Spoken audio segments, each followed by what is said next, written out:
The P7K3 is a shortened version of the P7, inspired by the $4 Hong Kong pistol that uses straight blowback for operation. This version has a removable barrel and uses a sealed hydraulic recoil buffer in place of a gas cylinder. The hydraulic recoil buffer of the P7K3 is prone to wear and causes a serious problem to operate the gun when it is worn down. Heckler Koch does not make a replacement part for the buffer. However, there are some commercial buffers available. When the 22 long rifle slide and barrel are installed, the buffer is not engaged.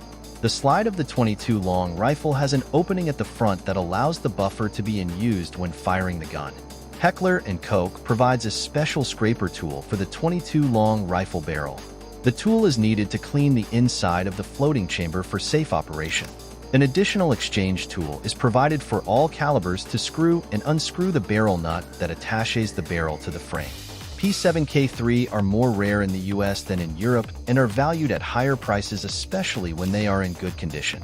Heckler Koch was founded in 1949 by engineers Edmund Heckler, Theodore Koch, and Alex Seidel, formerly of the Mauser Rifle Company.